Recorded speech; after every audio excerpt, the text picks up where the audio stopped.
Listo. Bueno, perdón, tenía unos inconvenientes. ¿Me pueden informar si se ve la pantalla, si me escuchan bien? No hay problema, si es que alguien prende su micrófono y dice si se ve y me Sí, escuchan está bien. todo bien. Sí se ve y se lo escucha bien. Muchas gracias, muchas gracias. Ya. Bueno, empecemos. Este curso es de prevención en riesgos laborales. Mi nombre es, como dijo Luis, Juan Silva, soy ingeniero ambiental y tengo una maestría en seguridad y salud ocupacional. Al momento trabajo en una hidroeléctrica como técnico responsable y bueno, en otros proyectos igual de la consultoría ambiental que tienen que ver también con seguridad y salud ocupacional y ambiente.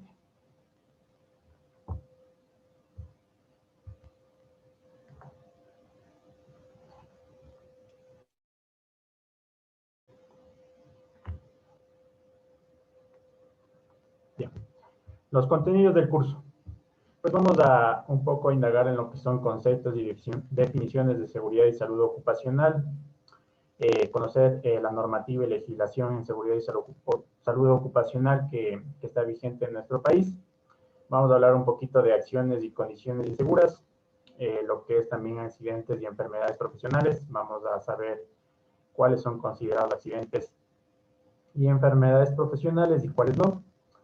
El uso de equipos de protección personal, que es importante también, la señalización, tipos de riesgo y por último haremos una breve evaluación de riesgos y métodos que se aplican para prevención de riesgos laborales. Los objetivos del curso, pues bueno, conocer sobre la prevención de riesgos laborales y sus conceptos, como les dije, analizar la normativa vigente sobre seguridad y salud ocupacional que rige al Ecuador y establecer métodos de evaluación para riesgos en el trabajo. Bueno, como una breve introducción, decimos que 2.78 millones de muertes por año son relacionadas con el trabajo. Hay que tener eso muy importante y en cuenta, ¿no?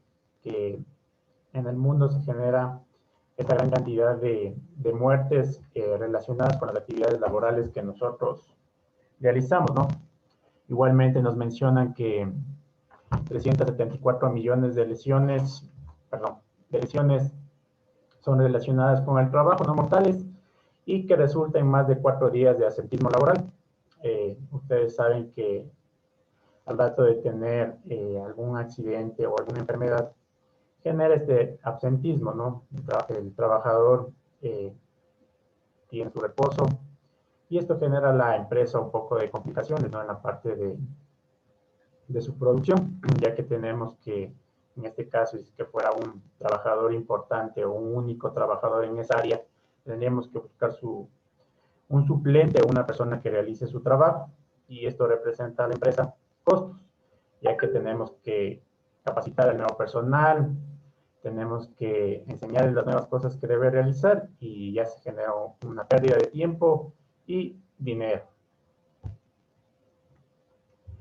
Como introducción, en toda empresa lo más importante, como ustedes saben, es cuidar la vida y la salud de los trabajadores que intervienen en estos procesos, ¿no? En estas actividades que se realizan en la empresa, ya que cualquier accidente, además de ser fuertemente afectado económicamente, puede impedir al trabajador que vuelva a tener la oportunidad de realizar una actividad, ¿no? Es un proceso irreversible. Ustedes saben que dependiendo del accidente o la enfermedad que tenga este trabajador, puede repercutir en él en un problema grave, lo que conlleva que no puede realizar nuevamente sus actividades como lo ha venido haciendo normalmente, ¿no?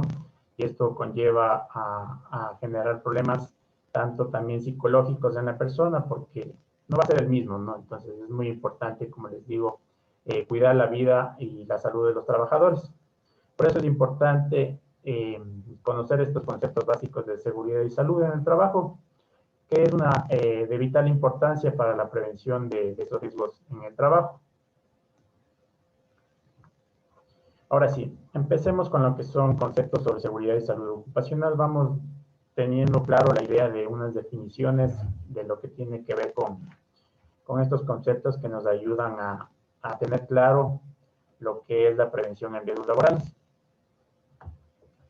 Entonces, el trabajo, como ustedes saben, es un derecho, no es un deber social, lo dice la Constitución de la República del Ecuador en el 2008, que esto, aparte de ser un derecho y un deber social, es una fuente de realización de la persona y la base de la economía, ¿no? Esto también puede ser que es una actividad humana que tiene como finalidad la producción de bienes y servicios.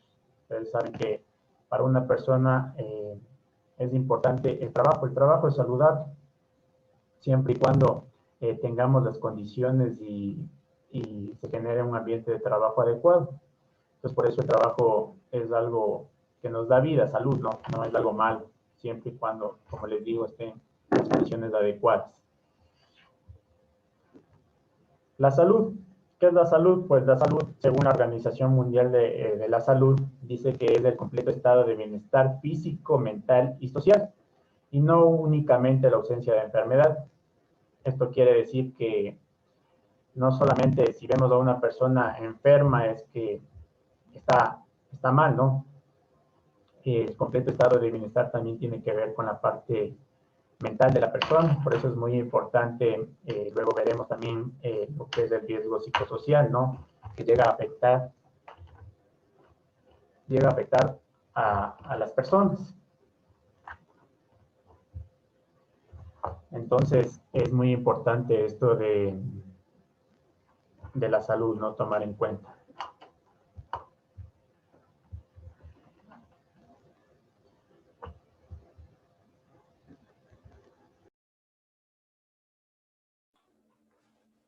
Ya. Ahora salud ocupacional. Pues, ¿qué es la salud ocupacional? Es una rama, ¿no? Una rama de la medicina que se encarga, como les digo, del bienestar físico, mental y social, lo que nos decía la Organización Mundial de la Salud en su concepto de salud. Pero esto tiene ya que ver en un sitio de trabajo, ¿no? Entonces, esto nos ayuda a controlar accidentes y enfermedades mediante la reducción de las condiciones de riesgo.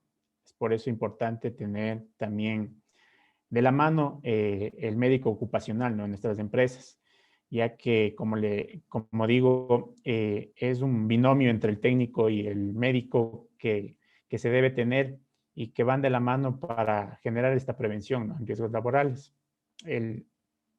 Por lo general, en algunas empresas lo que se trata de hacer con el médico ocupacional solo es abrir las historias clínicas, generar lo que son certificados de aptitud y listo, ahí queda, ¿no? Por ahí unas capacitaciones o charlas que se genera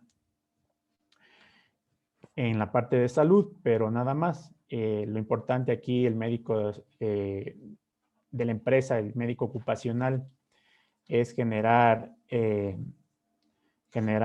lo que son programas, ¿no? La ley nos exige en el acuerdo ministerial 1404 de los sistemas médicos y lo que es también el decreto 2393, que los médicos tienen que realizar los programas, ¿no? Programas de vigilancia de la salud, programas preventivos para evitar este tipo de accidentes, enfermedades y condiciones que se pueden generar en nuestro trabajo. Eso también es una actividad multidisciplinaria, ¿no? Que promueve y protege la salud de los trabajadores, como les digo. Ese es el fin, ¿no? Proteger el bienestar, la salud de los trabajadores para que estos puedan realizar sus actividades de la mejor manera y, por ende, la empresa tener un desempeño excelente en la parte productiva y económica, ¿no? Hasta el momento, alguna pregunta tal vez con los participantes. Veo que ya tenemos 30 participantes, siguen uniéndose a la capacitación. No sé si es que tienen tal vez ahorita alguna pregunta, alguna duda, alguna inquietud.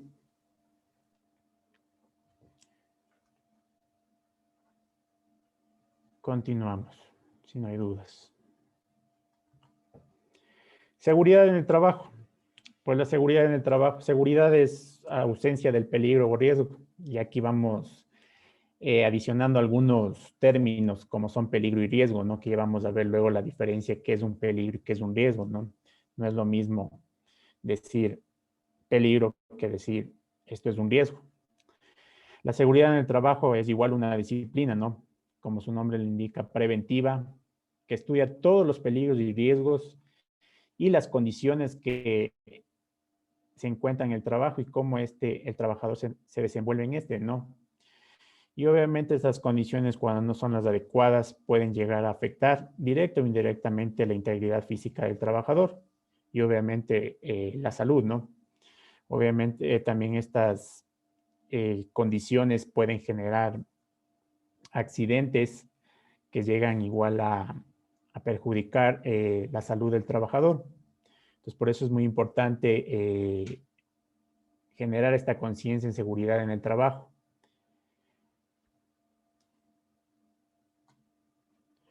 Seguridad y salud en el trabajo. Pues uniendo ya un concepto más amplio, como les dije, es un binomio entre seguridad y salud, por eso es importante el técnico y el médico que vayan de la mano para generar esta prevención en riesgos laborales.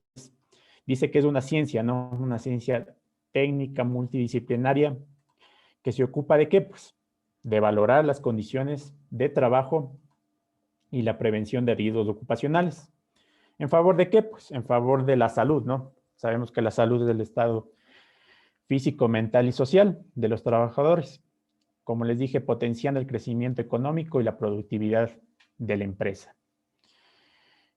Como les mencioné anteriormente, el absentismo laboral genera problemas y conflictos en las empresas y en el trabajador, obviamente. Por eso es importante generar esta seguridad y salud en el trabajo, esta prevención, para mejorar todas estas condiciones, ¿no? Que todo sea de la mano vaya y que podamos generar también en el trabajador una conciencia de seguridad y salud en el trabajo, porque a veces en las empresas creen que el técnico y el médico es lo que hacen la seguridad y nada más. Pues aquí la seguridad la hacemos todos, desde el altos mandos, gerentes, técnicos responsables, personal a cargo, supervisores y por último los trabajadores, ¿no? Entonces aquí todos hacemos seguridad, todos tenemos que tener esa conciencia en seguridad y salud en el trabajo. Como les mencioné antes, vamos a diferenciar lo que es peligro versus riesgo, ¿no? El peligro, pues, ¿qué es el peligro? El peligro es la fuente inminente que puede provocar un accidente o una enfermedad. Entonces, esto quiere decir que en nuestros ambientes de trabajo, en nuestros lugares de trabajo, nosotros siempre vamos a estar tal vez expuestos a algún peligro, ¿no? A uno o varios peligros, pero en riesgo porque no sabemos. ¿Por qué? Porque el riesgo es la posibilidad ya de que el trabajador sufra un daño o una lesión derivada de esta actividad profesional. Entonces, poniendo un ejemplo claro, si yo estoy trabajando en un lugar que tengo niveles de ruido, que no lo sé qué niveles de ruido, pero genera ruido esa empresa, estoy expuesto a un peligro, pero no sé si estoy expuesto a un riesgo, si ese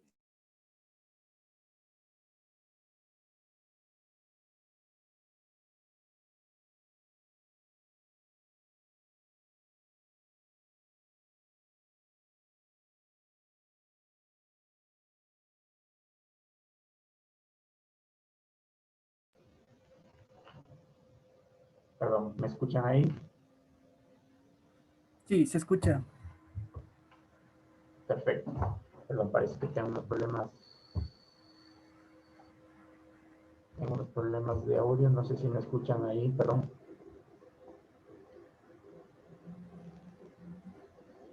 Si se me escucha, alguien por favor que me diga sí. Juan, por favor, se te escucha un poco. No se te escucha bien, por favor. Perdón, ahí Perdón, se me escucha claro. claro. Sí, ahí estamos. Ahí se me escucha. Sí. Sí.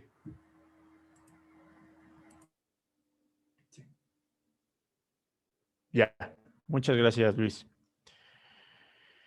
Entonces, bueno, ahora sí ya determinando, como les dije, el riesgo. Ya sabemos que hicimos una medición, una evaluación de ese riesgo, de esa fuente de ruido, y sabemos que la normativa nos dice que para ruido industrial mayor a 85 decibeles ya nos genera algún tipo de riesgo. Entonces, en este caso ya sé que el trabajador está en riesgo, ¿no? Ya no es un peligro solamente, sino es un riesgo. Si es que alguien, tal vez con esta explicación me entendieron, podría dar un ejemplo más, asimismo en el ámbito del trabajo, cómo se podría dar también lo que es un peligro y un riesgo, ¿no? No sé si es que alguien podría activar su micrófono y darnos un ejemplo, ¿no?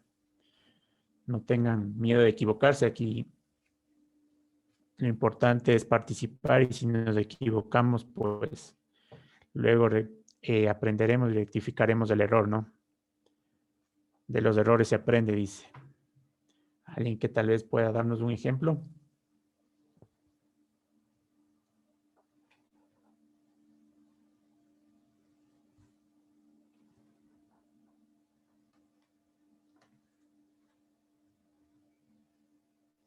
Parece que estamos con frío, ¿no? Aquí en Quito hizo mucho frío, está lloviendo. El frío no nos deja hablar. Hablemos, compañeros, no tengan miedo de equivocarse. Buenas noches, ¿se me escucha? ¿Alguien por ahí? Ronald, tal vez. ¿Quieres decirnos algo?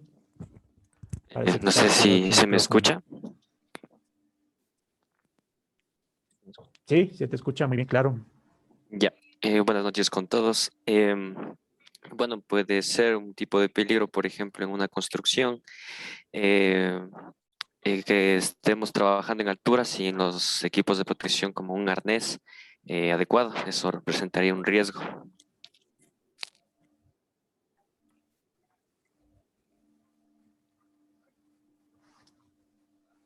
Ya, perfecto, nos estás hablando, ¿no? Estamos en una construcción, nos dice un ejemplo, ¿no? Ustedes saben que el sector de la construcción es de alto riesgo y tiene algunos peligros y obviamente riesgos, ¿no? Exacto, lo que dice Ronald es un ejemplo. Da- ¿Alguien más por ahí? Escucho. Paola, tal vez, que nos da algo. Ahí escucho.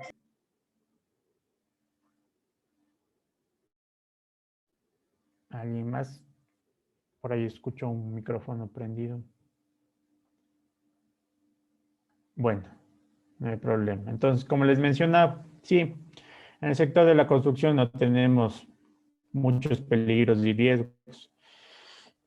En este caso, el hablar de trabajos en alturas, ¿no? Si yo estoy trabajando tal vez a 1.5 metros, estoy en el peligro de que me puedo caer, ¿no? Tengo el riesgo principal de caída, pero sé que si estoy a más de 1.8 metros, como dice la ley, ya es considerado un trabajo de alto riesgo, ¿no? Un trabajo de altura, se considera mayor a 1.8 metros. Entonces, obviamente, yo ya ahí estoy teniendo ya un riesgo, ¿no? Un riesgo de caída, puede tener un riesgo de que sufra el trabajador y me genera esto, obviamente, un accidente, ¿no? Entonces, por eso es importante esto, diferenciar entre peligro y riesgo. Gracias por el ejemplo, estaba muy bien. Continuemos, ¿ya?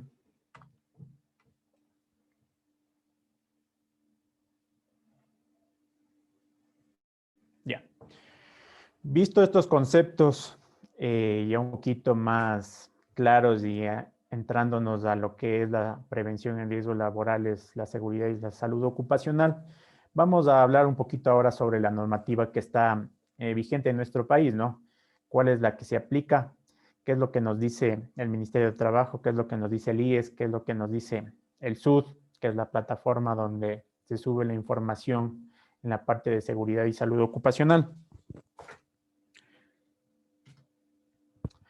Los organismos precursores de la seguridad y salud ocupacional, es muy importante tener esto, ¿no? Tenemos a la Organización Internacional de Trabajo, tenemos a la Organización Mundial de la Salud, lo que es en la parte de la salud, la Comunidad Andina con su Secretaría General, el Ministerio de Trabajo, obviamente aquí como ente rector en el Ecuador, el IES, pues el Instituto Ecuatoriano de Seguridad Social, y el Comité Interinstitucional de Seguridad e Higiene en el Trabajo. Entonces, estos organismos son los precursores de que se genere la seguridad y salud ocupacional, ¿no? Que nos hagan cumplir ciertos parámetros o leyes que las empresas deben cumplir, y obviamente los trabajadores también acatarse a estas y también pueden conocer sus derechos a los que ellos se rigen, ¿no? Que es muy importante para esto de la prevención en riesgos laborales.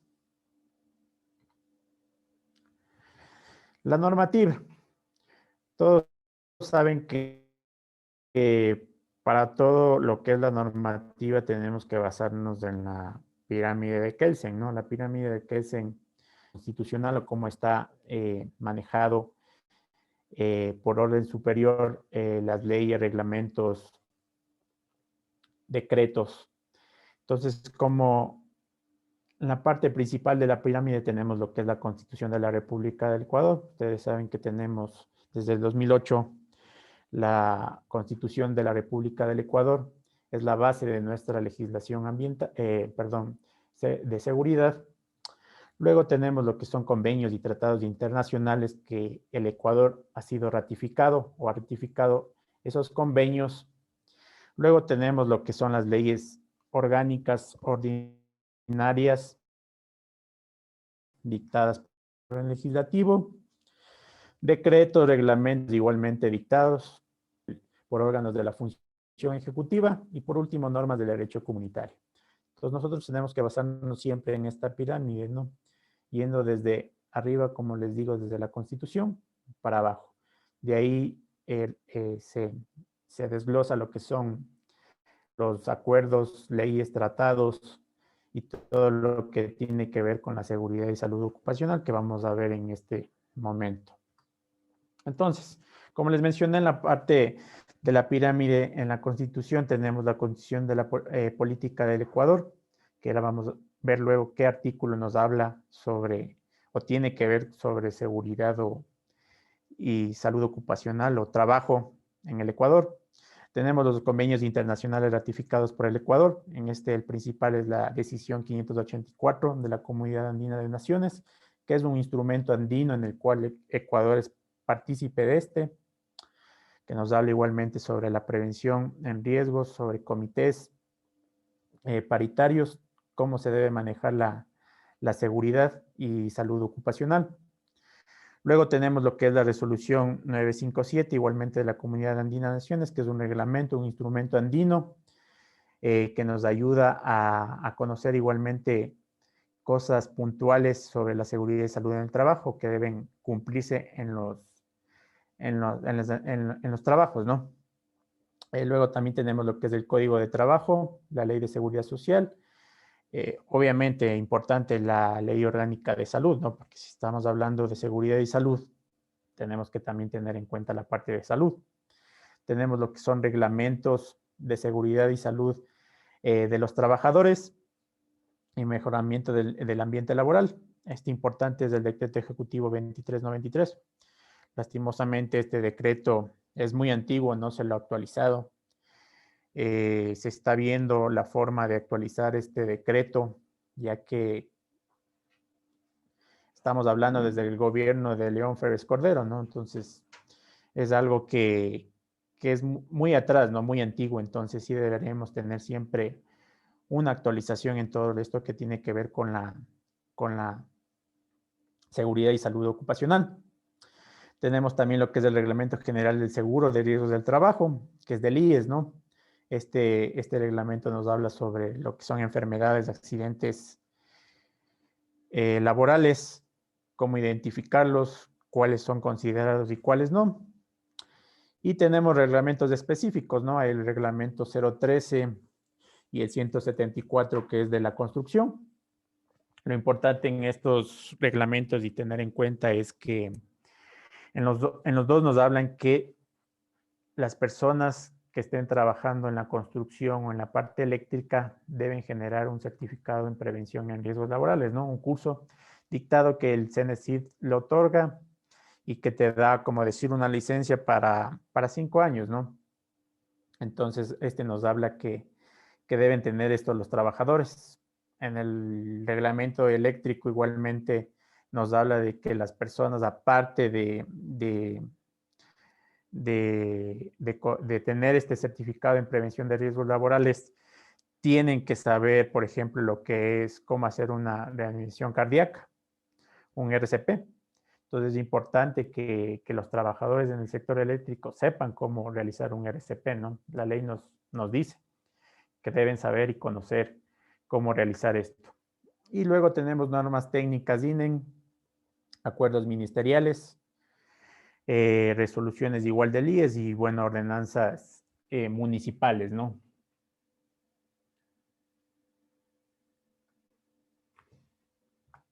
Entonces, la Constitución de la República de Ecuador, ¿qué nos dice en su artículo 326?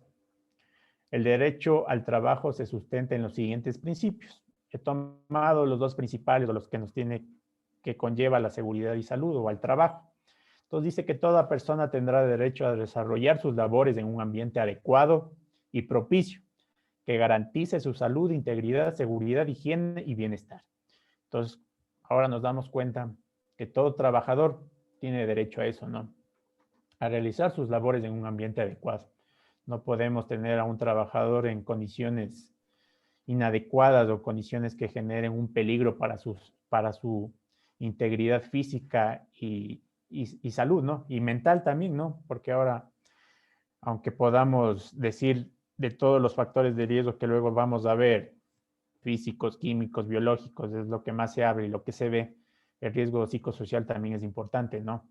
Por eso la salud mental del trabajador también tiene que ser la adecuada y excelente para que pueda realizar sus actividades. Caso contrario, vamos a tener también problemas de estrés laboral. Toda persona, igualmente es importante esto, ¿no? Toda persona rehabilitada después de un accidente de trabajo o enfermedad tendrá derecho a ser reintegrada al trabajo, dice, y mantener la relación laboral de acuerdo con la ley. Entonces, a veces, cuando sucede algún accidente o esta persona tal vez sufre algún tipo de incapacidad, que luego vamos a ver los tipos de incapacidad, las empresas lo que hacen es despedirle, ¿no? Entonces, ahora sabemos que tenemos ese derecho de que, en el caso de nosotros sufrir algún accidente o enfermedad, tenemos el derecho de ser reintegrados nuevamente a nuestro trabajo, ¿no? Manteniendo esa relación laboral. Obviamente puede ser que si nuestras circunstancias o el accidente que tuvimos o la enfermedad ya no nos permite tal vez realizar la misma actividad que hacíamos en la empresa, lo que se puede hacer es retomar otras actividades, ¿no? Retomar otro puesto de trabajo en el cual ya la parte de recursos humanos, la parte del técnico, la parte del médico ocupacional, determinarán esto, ¿no? Determinarán al trabajador a dónde tiene que dirigirse, a dónde se le puede reubicar, ¿no? Lo importante es que su derecho es que tiene que ser reintegrado a su trabajo. Los convenios internacionales, pues el Ecuador está ratificado con 61 convenios internacionales, es parte desde septiembre 28 de 1934, en los cuales de convenios fundamentales que habla la parte internacional tenemos 8. Ecuador, de los 8 convenios fundamentales, 8 es partícipe el Ecuador o ha ratificado. Convenios de gobernanza, convenios prioritarios, tenemos solo de 4, Ecuador solo es miembro de 3. Convenios técnicos que nos habla un poco más de la parte técnica, de 178, imagínense, convenios que existe, el Ecuador solo mantiene 50. Y de todos estos 61 convenios ratificados por el Ecuador, solo 57 ahorita se encuentran en vigor, 5 han sido denunciados, y esta parte es importante también, ¿no? En los últimos 12 meses no ha sido ninguno nuevamente ratificado, ¿no? Entonces, estamos perdiendo un poquito esa parte de seguridad y salud, de prevención con los convenios internacionales, ¿no? Que son muy importantes y que nos hablan también de cosas sobre la prevención en riesgos laborales. Luego vamos a hablar un poquito sobre lo que es el decreto 2393, como les dije. Es un decreto muy antiguo un decreto que no se lo ha actualizado lastimosamente, que tiene cosas importantes, ¿no? Nos habla mucho sobre condiciones de trabajo, sobre condiciones de trabajo en la construcción también. Nos habla sobre la parte de ruido, calor, nos da unos límites, ¿no? Permisibles, y por eso es que creo el Ecuador se sigue manejando con esos convenios. Entonces, igualmente tenemos el acuerdo ministerial 1404. El 1404 es sobre los sistemas médicos de las empresas. Nos habla todo cómo debe ser manejado los sistemas en las empresas. Entonces, ahorita vamos a hablar un poquito también de esto. Entonces, la ley nos dice que toda empresa mayor a 100 personas y empresas de alto riesgo mayor a 50 personas deben contar con un técnico de seguridad y salud ocupacional. Ahora con la nueva reforma, un nuevo acuerdo que salió en la que exige que estos técnicos ya no puede ser antes cualquier persona se podía inscribir en el SUD como técnico, obviamente relacionado con la parte de seguridad, ¿no? Podían ser ingenieros, yo que sé, ambientales, ingenieros o técnicos en seguridad industrial, tecnólogos, podían ser técnicos en seguridad y salud ocupacional. Ahora ya con esta nueva ley ya no se está permitiendo eso. Ahora exige que ciertas, como decir, profesiones o afines que han tenido una capacitación o un cierto número de horas en respecto a seguridad y salud ocupacional pueden ser técnicos de seguridad, ¿no? Aquí tener en cuenta que nos dice que empresas de alto riesgo. ¿Dónde nosotros podemos conocer empresas de alto riesgo? ¿Cómo sabemos si una empresa es de alto riesgo? Pues el Comité Interinstitucional de Seguridad y Higiene de Trabajo, el SICH, en su resolución nos emite un listado de todas las actividades en el Ecuador. Ahí nos indica cuáles son de alto, mediano o bajo riesgo. Entonces aquí, por poner un ejemplo, tenemos el sector de la construcción, el sector eléctrico, son considerados de alto riesgo. Entonces, por eso es que deben tener un técnico de seguridad. Caso contrario, dice que se designará un representante en seguridad, ¿no? Ya cuando son empresas pequeñas, empresas que no son de alto riesgo, se puede designar un representante de seguridad nomás, ¿no? Este representante de seguridad puede ser delegado de la empresa, tiene que tener igualmente conocimientos sobre seguridad y salud ocupacional y puede tener esta función, ¿no? Para lo que son médicos de empresas, nos dice que toda empresa mayor a 100 personas y empresas igual de alto riesgo mayor a 50 personas tienen que tener obligatoriamente un médico en la empresa, ¿no? La ley aquí no es muy clara en lo que menciona de tener un médico ocupacional, ¿no? Tal vez para las empresas grandes o empresas de alto riesgo menciona de médico ocupacional, pero en general la ley dice un médico general o con experiencia en salud pública. Entonces, por eso es que también se está viendo de reformar un poquito esto de las leyes en las cuales es necesario un médico ocupacional en la empresa, ¿no? Que se haga cargo de este proceso, ya que obviamente un médico general podrá saber la parte médica, podrá saber de medicina, podrá realizar chequeos médicos, pero no va a ayudar mucho en lo que es en los programas de vigilancia de la salud, ¿no? Que es muy importante. Entonces, generar igualmente evaluaciones, puede ser evaluaciones ergonómicas, evaluaciones de higiene industrial, en el caso de si trabajamos en empresas que generan compuestos químicos o generan gases. Entonces, es muy importante el médico ocupacional en esto. Y también nos menciona aquí de un trabajador social, ¿no?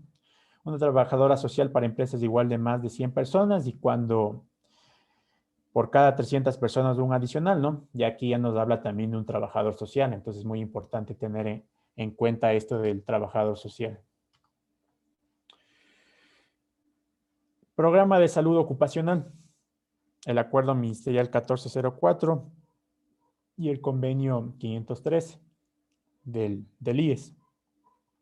¿Qué nos habla? Pues nos habla un poco sobre las evaluaciones médicas que se deben realizar en las empresas, ¿no? Es importante realizar, como ustedes ven, evaluaciones médicas preocupacionales, de inicio, ocupacionales, especiales, de reintegro y postocupacionales. Bueno, estas de preocupacionales es un poquito dificultoso, ¿no? A veces uno recién cuando va a ingresar a una empresa le llaman, le entrevistan y tendría que hacerse una evaluación preocupacional, ¿no? Pero no se sabe si ese personal va a ingresar o no. Entonces, a veces las empresas no optan por hacer este tipo de evaluaciones. Pero sí son importantes realizar lo que son las evaluaciones médicas de inicio, ¿no?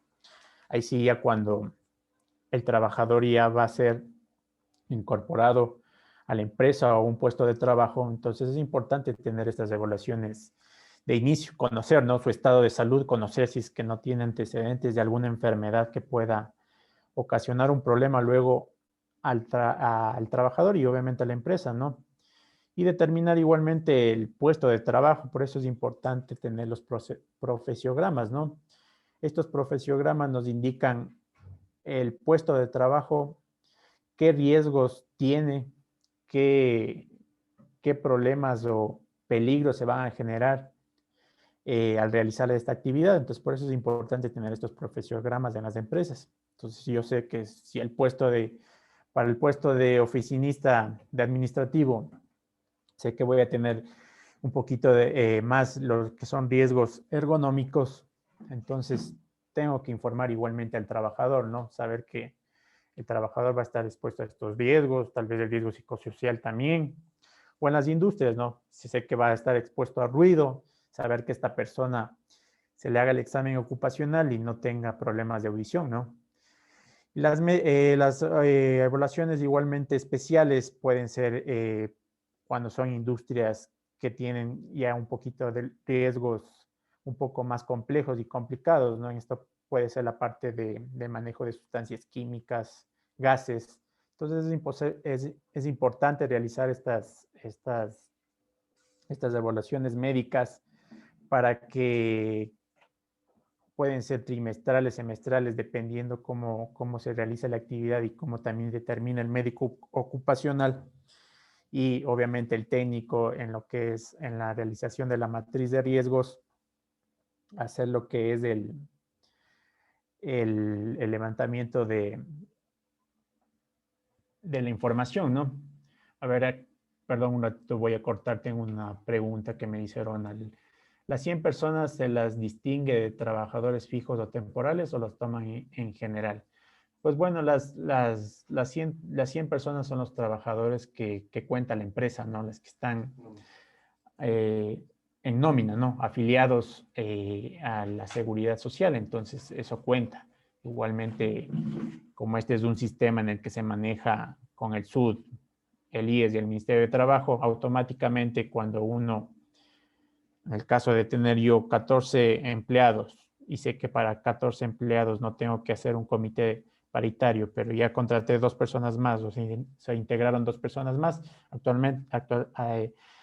el SUD actualiza y te envía un correo en el que tus parámetros han cambiado, entonces tú tienes que realizar ciertas cosas, ¿no? Hay ciertas cosas que se hacen para empresas de 1 a 10, de 1 a 15, mayor a 15, entonces ya automáticamente el SUD te envía un mensaje, ¿no? Y te dice, bueno, sus procesos han cambiado, usted tiene que realizar eso. Entonces es importante esa parte de que sean trabajadores fijos, no estén inscritos en Seguridad Social, entonces ya eso le aparece automáticamente a SUD para determinar qué requerimientos necesita la empresa. Luego tenemos también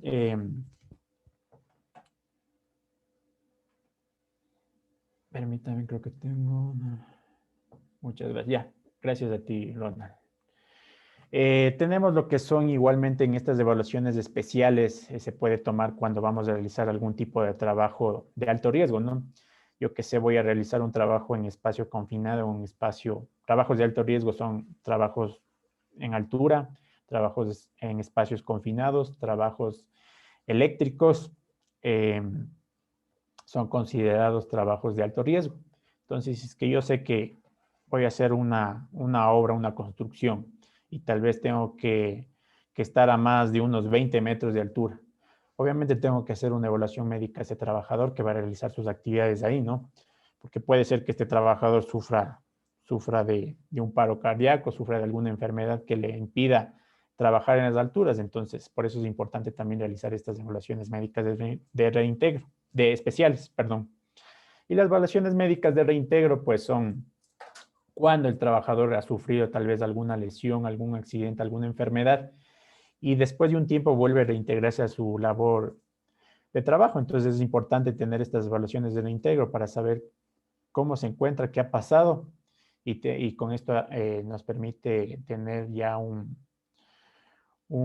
diagnóstico de mejor manera para poder volver a reintegrarle al trabajador, ¿no? Puede ser que de poco a poco se pueda ir reintegrando o de una sola, ¿no? Ya depende el accidente o la enfermedad o lo que le haya pasado al trabajador. Y las evaluaciones médicas postocupacionales, pues ya son cuando el trabajador ha dejado la empresa. Es importante también darle esa evaluación para saber de que toda su actividad laboral, toda su vida de trabajo en esa empresa no le ha generado algún tipo de enfermedad o algo que le pueda haber ocasionado al trabajador. Entonces, por eso es importante estas evaluaciones postocupacionales. Entonces, los requerimientos que nos piden, pues como les digo, una batería de exámenes relacionados a los riesgos. ¿Cómo esto relacionado a los riesgos? Como les dije, por medio de la matriz de riesgos, ¿no? Por eso es importante, como les digo, que vayan de la mano el técnico y el médico. En este caso, el técnico ya levanta la matriz de riesgos, sabe los peligros que están expuestos, los riesgos a los que están expuestos el trabajador.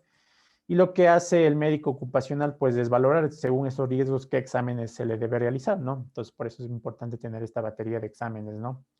Igualmente, fichas médicas del personal, certificados de aptitud del puesto de trabajo. Estos certificados nos indican que el trabajador está apto para realizar esa actividad en ese puesto de trabajo. Y importante también lo que es mantener un análisis del personal sensible y vulnerable, ¿no? Ustedes saben que las empresas también deben contar con cierto personal que pueden tener discapacidad. Entonces, en este grupo entran lo que son personal sensible y vulnerable, mujeres embarazadas, personas con discapacidad, personas mayores a 65 años. Entonces, es también tener un poquito de control en este personal, ¿no? Echarle un poquito más de ojo, ¿no? A este personal. Esto es lo que es en la parte en los programas de salud. Y como les dije, realizar los programas, ¿no? De vigilancia de la salud. Aquí también hablan programas de VIH, programas de reproducción sexual, programas del consumo y uso de drogas, programas psicosociales. Entonces, todo eso es muy importante tener en cuenta en estos programas. Por ponerles de ejemplo también en la parte de, yo qué sé, del ruido laboral, tener un programa de vigilancia de la salud a los trabajadores, ¿no?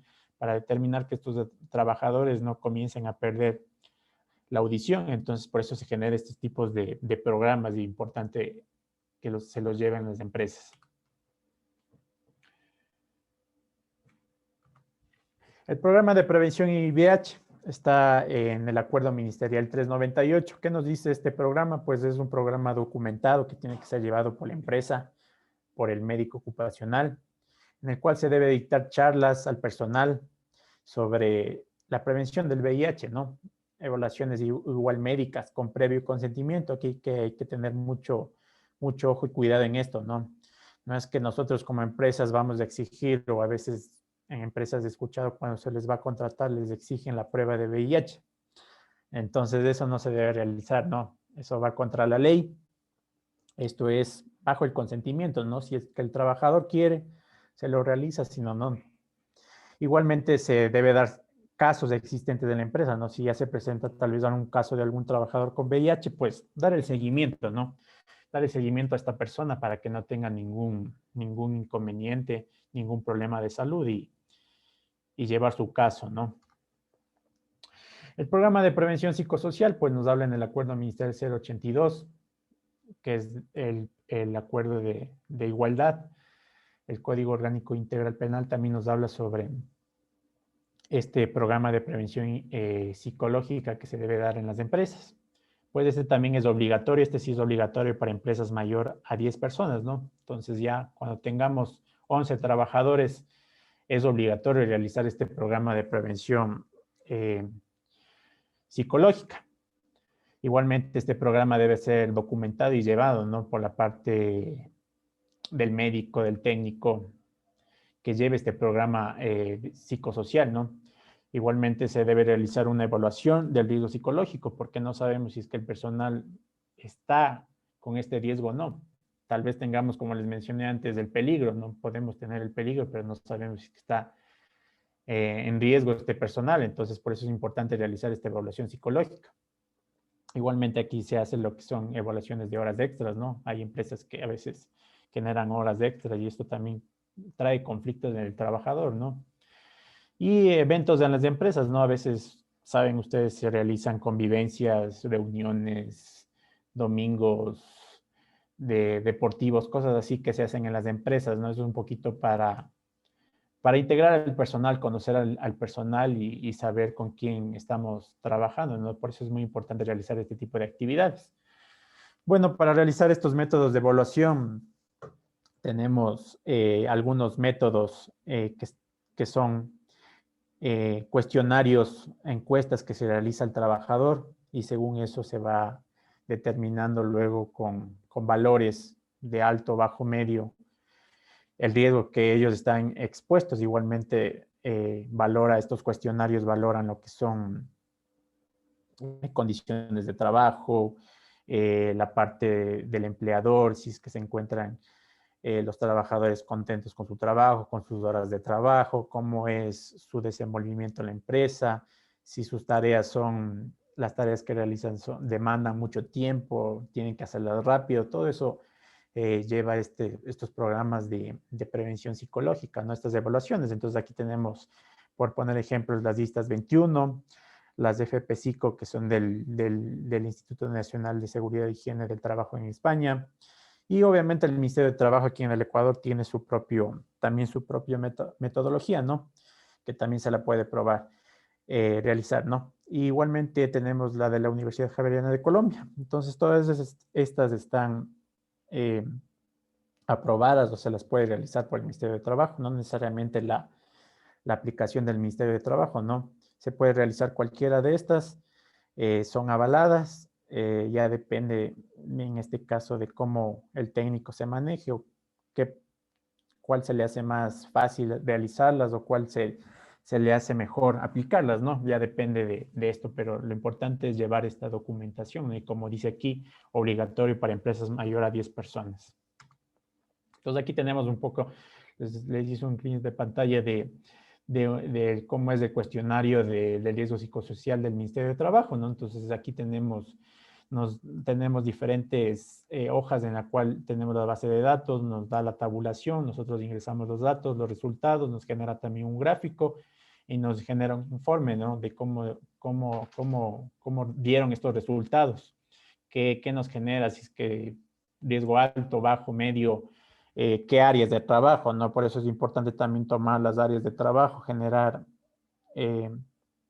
este tipo de cuestionarios nos ayuda a identificar mejor dónde está el problema, ¿no? Para poder generar la prevención, generar medidas correctivas y que ayude esto al trabajador. Entonces, es un cuestionario que se lo llena, los trabajadores contestan, como pueden ver ahí hay preguntas como carga y ritmo de trabajo, desarrollo de competencias, liderazgo, entonces el trabajador va respondiendo según esto, hay rangos de 1 a 5, entonces el trabajador va respondiendo según lo que está viviendo él en la empresa, ¿no? Por eso es importante llevar este programa de riesgo psicosocial.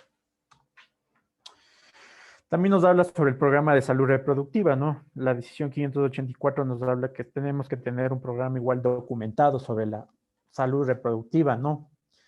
Se debe realizar también evaluación de químicos y riesgos de la salud reproductiva, ya que puede ser que personas embarazadas o propias mujeres pueden quedar infértiles o hombres igualmente no puedan tener hijos porque sus actividades, sus tareas de trabajo están involucradas compuestos, sustancias químicas que pueden generar esto en infertilidad, ¿no? Por eso es importante llevar este programa de salud reproductiva. En este caso el médico lo realiza y determinando por los programas de vigilancia podemos determinar si es que está ocasionando algún problema a los trabajadores, ¿no? Y evitar esto, ¿no? Que se pueda generar en todos los trabajadores o evitar que llegue a pasar esto, ¿no?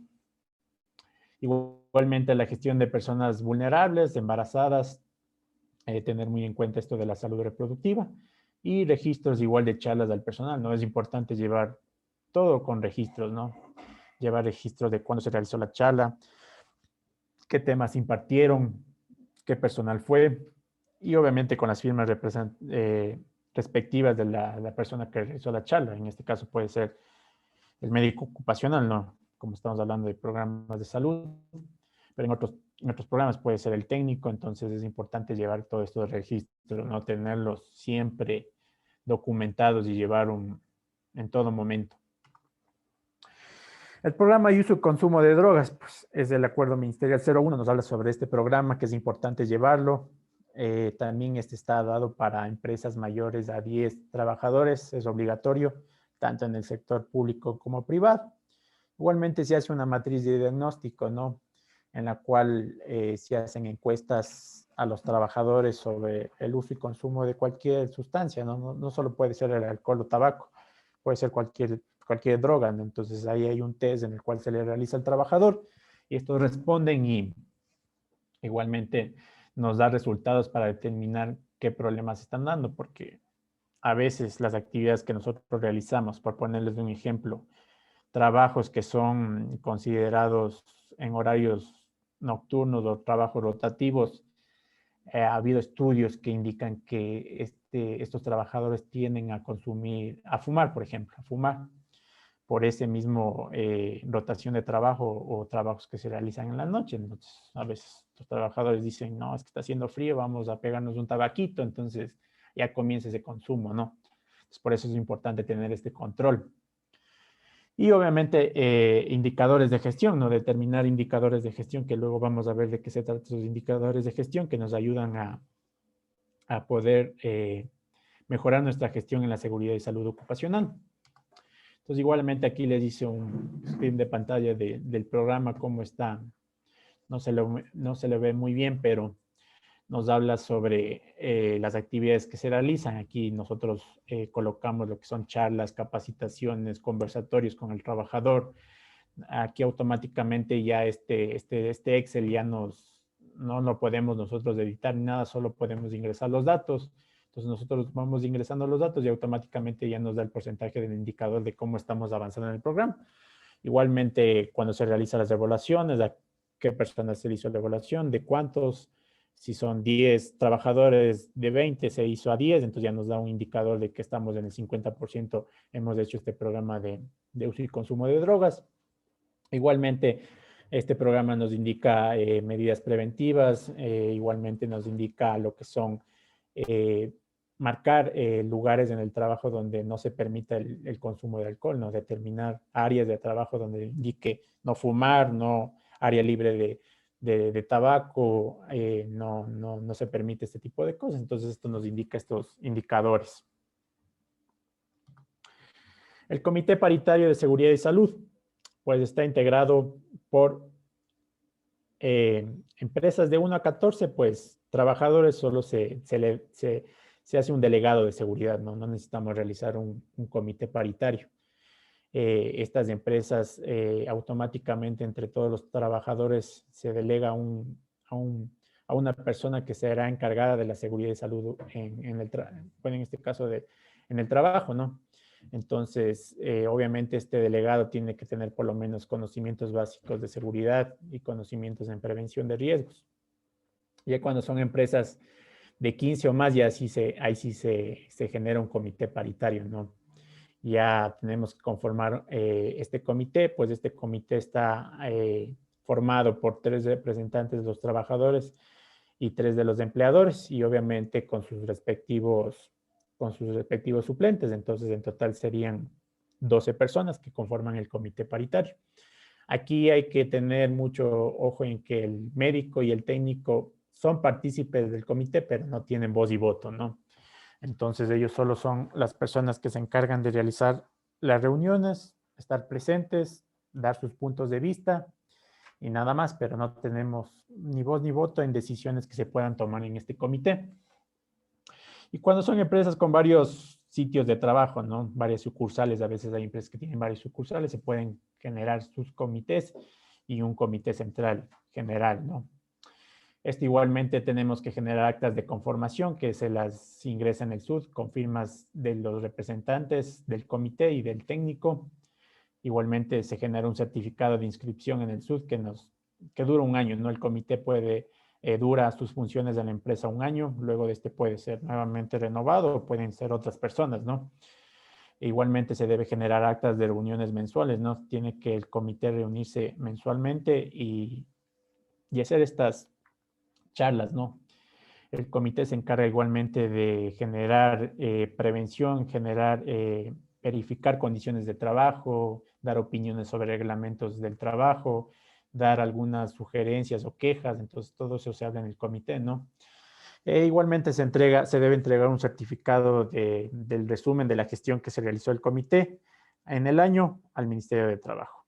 Y obviamente también es importante generar un entrenamiento, ¿no? Al comité, saber indicarles al comité cuáles son sus funciones, qué es lo que deben realizar y cómo se va a manejar. Entonces esto ya se puede encargar el técnico, ¿no? De dar el entrenamiento al comité, decirles, pues bueno, estas son sus funciones, esto tienen que realizar ustedes y hacerlo mensualmente, como les digo. El reglamento interno de seguridad y salud, higiene en el trabajo, pues este está dado para empresas mayores a 10 personas. Se debe realizar un reglamento. Ya cuando tengamos en la empresa 11 trabajadores, nosotros tenemos que hacer un reglamento de seguridad y higiene en el trabajo. Este reglamento lo hace igualmente el técnico, tiene las firmas del responsable de seguridad y en este caso del representante legal. Cuando son empresas menores a 10 personas, lo que el Ministerio de Trabajo te genera ahora es un plan mínimo de prevención de riesgos laborales, ¿no? Él ya te emite automáticamente un formato en el cual uno solo llena los datos de la empresa, hace un tipo matriz de riesgos, identifica los riesgos que tiene esa empresa, se las coloca. Igualmente aquí se coloca lo que son planes de emergencia, contingencia, cuando se va a hacer simulacros.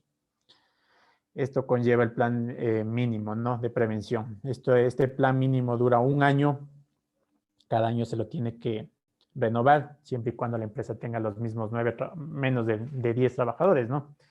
Ahora, si ya sobrepasa a 11 trabajadores, pues ya le compete hacer un reglamento interno. Este reglamento se ve verificado en el SUD, se lo adjunta con la matriz de riesgos igualmente, identificados en los puestos de trabajo, y este debe ser igual firmado por el técnico y el representante legal. ¿Cómo sabemos que ya está aprobado este reglamento? Pues automáticamente el Ministerio de Trabajo te responde, te dice su aprobación y genera un código QR, ¿no? Entonces este código QR aparece en el reglamento y esto indica que se está aprobado. Y este dura 2 años, ¿no? Este sí dura 2 años, cada año se lo puede ir modificando o cambiando. Y obviamente esto es importante. Estos reglamentos, estos programas tienen que ser difundidos y entregados al personal, ¿no? Se debe entregar una copia de este reglamento y difundir al personal cómo es que va a ser llevado este reglamento de higiene y seguridad en las empresas. Entonces, eso a veces es importante, ¿no? ¿Por qué? Porque hay ocasiones en las que ya se genera el reglamento, ya se aprobó, pero no se le ha informado al personal. Y menos pensado, el trabajador cometió alguna infracción o algo, o indica en el reglamento que estaba como obligación, yo que sé, utilizar el equipo, y si no utilizaba, usted va a recibir una sanción o tercer llamado de advertencia o cosas así. O peor aún, a veces se colocan en los reglamentos que se va a realizar pruebas al cochega a los trabajadores, así aleatoriamente, indistintamente, y oh sorpresa, llega el trabajador y se le hace y dice, ¿y por qué? ¿Dónde está esto? Entonces, señor trabajador, está aquí en el reglamento, al dato que nosotros le difundimos, le entregamos, aquí dice esto. Por favor, estos son sus derechos y obligaciones. Obviamente el reglamento conlleva lo que son derechos, obligaciones del trabajador, programas, cómo va a ser llevado, la prevención en riesgos laborales. Entonces, por eso es importante esta difusión, ¿no? Que conozca el trabajador sobre el reglamento, qué es lo que se debe hacer y qué es lo que no se debe hacer. En el plan de emergencias igualmente tenemos lo que son el reglamento de prevención contra incendios, también nos habla un poco la decisión 584. Todas las empresas tienen que mantener un plan de emergencias, ¿no? Un plan que debe ser documentado y firmado igualmente por representantes de la empresa, altos mandos, gerentes, la persona que realizó este plan de emergencias. Igual debe ser difundido y entregado a los trabajadores para que sepan, ¿no? En el caso de alguna emergencia, ¿qué vamos a hacer? ¿Qué medidas vamos a tomar? Igualmente, si se conforman brigadas de emergencia, adiestramientos de brigadas, igualmente entrenadas estas brigadas, ¿no? ¿Cómo van a manejarse? Ustedes saben que a veces, dependiendo del número de empresas, se pueden formar brigadas contra incendios, brigadas de primeros auxilios, brigadas de evacuación, existe un sinnúmero de brigadas, ¿no? Brigadas por ejemplo, a veces cuando existe un derrame de un desecho, entonces existen diferentes tipos de brigadas que pueden ser conformadas y entonces es importante brindar esta capacitación informales, ¿no? Para que ellos sepan actuar en el caso de que fuera una emergencia. Igualmente es importante tener lo que son los simulacros, ¿no? Generar simulacros anuales, por lo menos un simulacro anual, para determinar tiempos, eh, cómo está la gente en el caso de que pasara alguna emergencia, a prueba, ¿no? Ponerles a prueba al personal y saber si están haciendo lo correcto o no, y con eso luego generar informes, ¿no? Determinar, pues bueno, hice mi simulacro, veo que están fallando en estas cosas, pues tomar las medidas, hablar y decir, bueno, esto vamos a mejorar, esto se debe hacer. Cuando en realidad pase algo, pues hacerlo de la mejor manera. Igualmente se debe tener planos de evacuación, ¿no? Puntos de encuentro y equipamiento, en este caso extintores, señalización, bocas de incendio, rociadores de agua, todo lo que se pueda tener en la empresa, lo que sirva. En esto de un plan de emergencia es importante tenerlo y llevar también un control, ¿no? Yo que sé, de mantenimientos de extintores, inspecciones de los extintores, igualmente registros de charlas, capacitaciones al personal, como les mencionaba. Centros médicos. Es obligatorio toda empresa tener un botiquín, ¿no? Por lo menos un botiquín de emergencia en el caso de tener realizar primeros auxilios, pues contar con un botiquín, ¿no? Importante. Ya empresas de 25 más, ya pues ya es necesario tener un local de enfermería, nos dice. Empresas mayores a 100, empresas mayor a 100 o empresas de alto riesgo igual mayor a 50, ya es un servicio médico permanente, ¿no? Ya tener un servicio en el cual tengamos ya un médico, a veces también se puede tener un odontólogo, entonces ya es un poquito ya, este trabajo ya el médico tiene que estar permanente ahí, ¿no? En el caso de que pasara algún accidente o algo, pues inmediatamente el trabajador es trasladado a su servicio médico de la empresa, ¿no? Entonces por eso es importante esto de los centros médicos contar, ¿no? Que nos dice para 100 empresas o mayores de 50 de alto riesgo. Bueno, antes de empezar al siguiente tema, no sé si nos tomamos ahorita una pausita activa para que puedan ir tal vez al baño, tomar un poquito de agua. Volvemos de unos 5 minutitos para continuar con la capacitación para no generar un poquito de cansancio, ¿no? Es importante eso.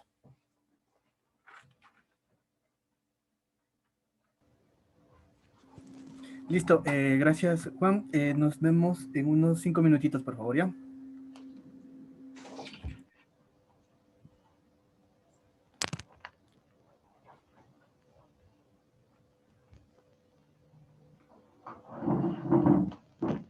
Pregunta. No dejes que se queden los números que preguntes.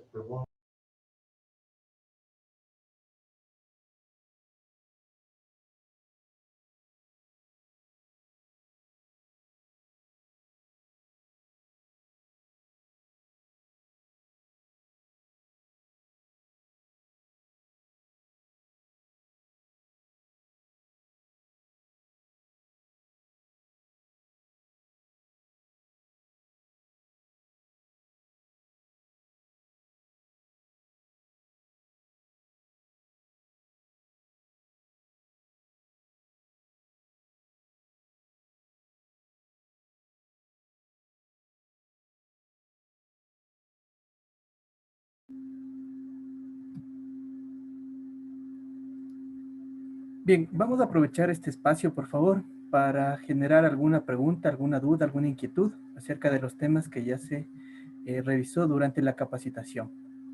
¿Sí? Adicional a esto, también vamos a ratificarles que el certificado que se les va a proporcionar en la capacitación, como lo dije al principio, es un certificado opcional. Bien, ¿cuáles son todas las indicaciones para la obtención del certificado se las proporcionó vía correo electrónico o vía mensaje de WhatsApp, ¿sí? Entonces, ¿cuáles eran los pasos? El primer paso es realizar un depósito o una transferencia bancaria a la cuenta del Banco del Pichincha, cuenta de ahorros, número 6080643500, a nombre de Liz Guayasamín, ¿sí? El comprobante lo pueden enviar vía WhatsApp o al correo electrónico ambientesostenible.es@gmail.com, ¿sí? Cabe indicar que este certificado es bajo el enfoque de capacitación continua, es decir, no es una certificación, ¿sí? Bien, sin embargo, este certificado es avalado por el Ministerio de Trabajo, ¿sí? También es un certificado de 16 horas de capacitación, ¿sí? Y es algo muy importante para las personas que quieren adjuntar a sus hojas de vida, ¿sí? O a su vez que les sirve para reforzar sus conocimientos en esta área, ¿sí? Bien. Entonces, que tenemos alguna duda, alguna inquietud, podemos realizarla en este espacio, por favor. Juan también ya está listo para poder resolver cualquier inquietud, cualquier duda que tenemos.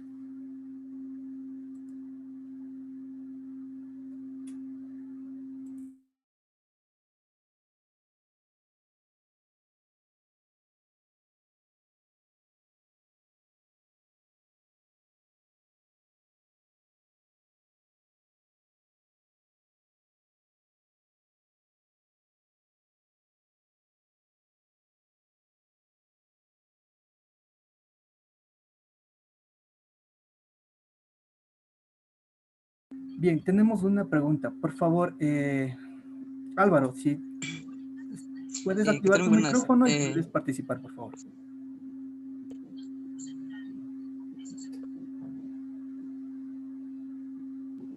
Sí, Álvaro, te escuchamos tu pregunta.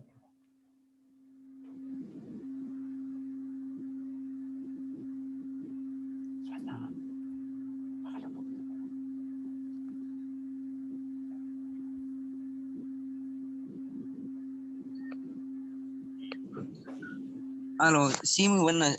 ¿Me podría repetir la pregunta, por favor? Hace unos minutos que nos dijo, por favor, porque en verdad no la escuché bien, por favor.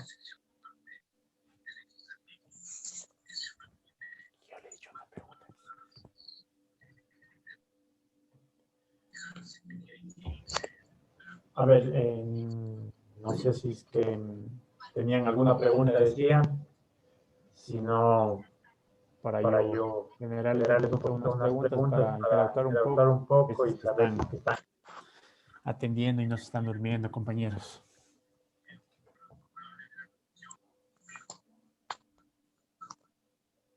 Yo solo tenía una inquietud para que me podría repetir la pregunta, porque en verdad, esto, o sea, como que no se escuchó bien el micrófono y se me fue, o sea, no escuché bien casi.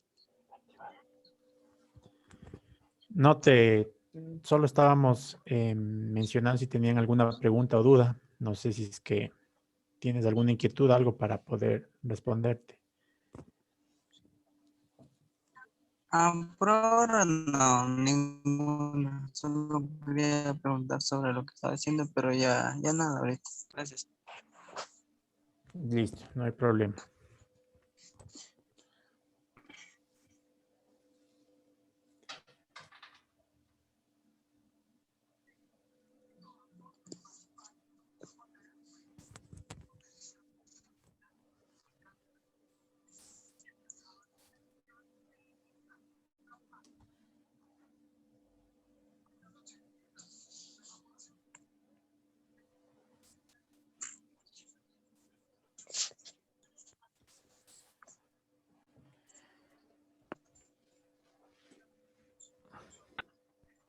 Listo, vamos retomando, a ver, un poquito para interactuar con los compañeros del curso.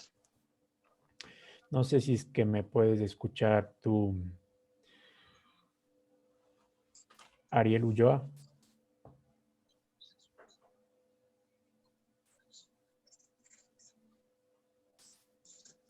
Tal vez puedes encender tu micrófono.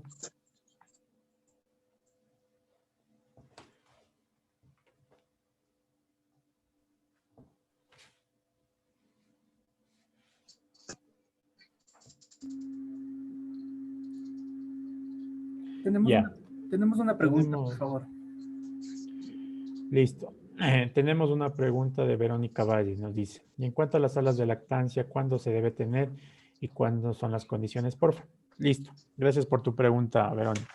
Sí, justamente hay un acuerdo ministerial que nos habla, el acuerdo ministerial 03 sobre las salas de lactancia. Estas salas de lactancia se las debe adecuar en los lugares de trabajo, en los centros de trabajo, cuando nosotros tengamos, en este caso, mujeres trabajadoras que, que sean fértiles, ¿no? Que tengan lugar a poder tener hijos. Entonces, en este caso, si es que ya una mujer, una trabajadora de ese centro está embarazada o ya está por dar a luz, tiene a su hijo, la empresa está en la obligación de realizar esta inclusión de una sala de lactancia, ¿no? En este acuerdo ministerial 03 nos indica cómo debe estar conformada esta sala de lactancia, qué debe tener. Y más que todo, estas salas de lactancia se las coloca para que la mujer, en el caso de que dio su periodo ya de maternidad y desea regresar al trabajo, pero yo que sé, por circunstancias, su hijo necesita de la madre y necesita alimentarla, entonces obviamente la madre puede llevar a su hijo y darle en esta sala de lactancia, ¿no? Darle de comer a su hijo para que pueda tener un poquito más de libertad, de privacidad, de confianza en la empresa. Entonces, por eso es recomendable ahí colocar estas salas de lactancia. Obviamente, si es que yo sé que en mi trabajo tengo, tengo hombres, más hombres trabajando y tal vez solo una,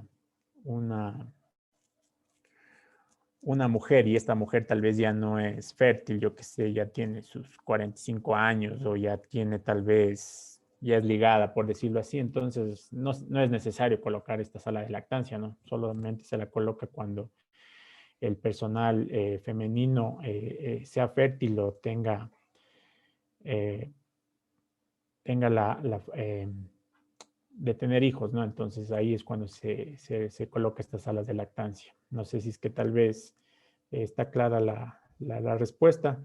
Igualmente el Ministerio de Salud tiene un instructivo de eso, ¿no?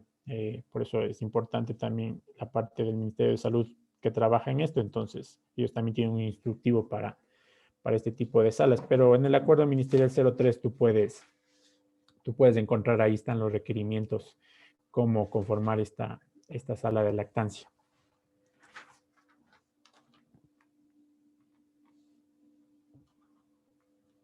Si quieren, si quieren luego en el curso les podemos pasar esta información, estos acuerdos, ¿no? Para que ustedes tengan y les puedan colocar o implantar en sus trabajos, ¿no? Y sepan más o menos más claro cómo es esto de las salas de lactancia, porque es un formato en el cual nos indica cómo implementar esta sala de lactancia. Pero eso les digo, esto se aplica más cuando son mujeres fértiles o se tiene trabajadoras mujeres que están propensas a tener hijos, ¿no? Listo. Entonces, muy amable por la pregunta. Vamos a continuar con lo que es el curso. Vamos a hablar de lo que es ahora sí accidentes, enfermedades, acciones y condiciones de trabajo.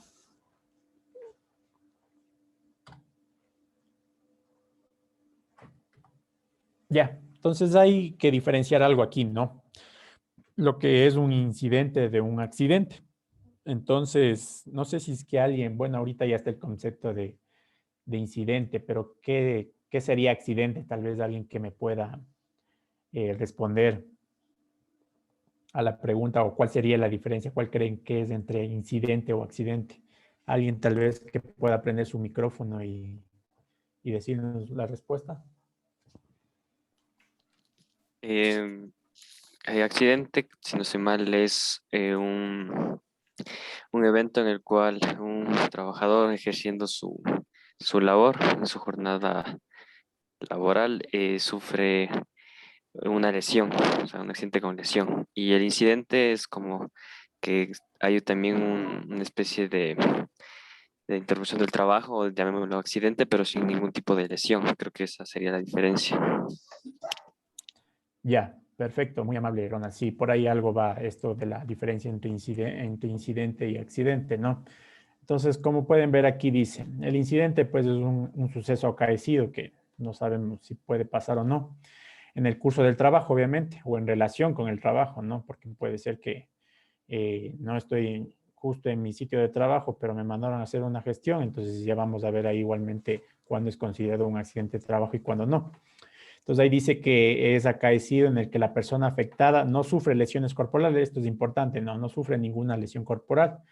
Esta solo requiere cuidados de primeros auxilios. Entonces, en el caso de que estoy trabajando y tal vez por ahí me desmayé o me caí y perdí un rato el conocimiento y necesito los primeros auxilios, pues intervengo, no he sufrido ninguna lesión corporal, no ha habido ningún corte, no ha habido nada, entonces es considerado un incidente. Eso es lo principal, ¿no? Se puede aplicar los primeros auxilios, pero no sufre ninguna lesión corporal. Esto es importante saberlo. Y el accidente, eso sí, es todo suceso repentino que sobrevenga por causa o ocasión del trabajo y que produce, esto sí, una lesión orgánica, una perturbación funcional, invalidez o muerte, obviamente, ¿no? Entonces aquí ya el accidente ya me genera algo más, ¿no? Me genera una lesión, me genera ya un problema de salud, tal vez una invalidez, en el caso de que fuera ya una incapacidad o algo. Y ya esto es considerado un accidente, ya no es de aquí solo dar los primeros auxilios y listo, ¿no? Ya está bien. A veces es llevarlo a detención médica, tal vez a un hospital, a un centro de salud, entonces ya ahí es considerado un accidente. También es considerado accidente de trabajo el que se produce durante la ejecución de órdenes del empleador o durante la ejecución de una labor bajo su autoridad, aún fuera del lugar y horas de trabajo. Entonces, considerado accidente de trabajo también es el que se genera por las órdenes del empleador, como les mencionaba. Hay ocasiones que por nuestro tipo de trabajo o las tareas que nosotros realizamos, en este caso el empleador nos puede decir, pues, dirígete a tal lado. Es una orden del empleador, dame llevando estos documentos o anda a revisar tal vez en la otra sucursal del trabajo qué pasa con esto. Entonces, como es generado una orden por el empleador y es una ejecución de la labor de su trabajo, entonces es también considerado un accidente de trabajo, aún siendo fuera del lugar y horas de trabajo, porque a veces ustedes saben, cuando los jefes mandan y dice, chuta, ve, uno no puede decirle al jefe, no, ya sabe que son las 5, ya se acabó mi hora de trabajo, ¿no? Entonces el jefe a veces dice, jefe es jefe, como dicen por ahí. Entonces, si el jefe les mandó a realizar algo pasado las horas de trabajo, pues también es considerado un accidente, ¿no?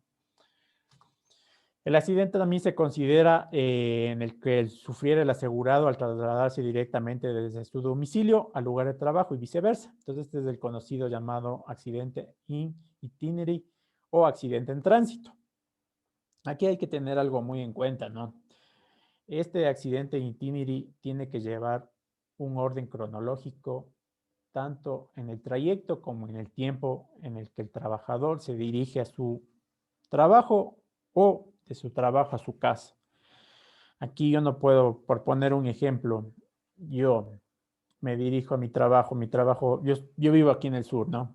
Y mi trabajo tal vez es por el norte.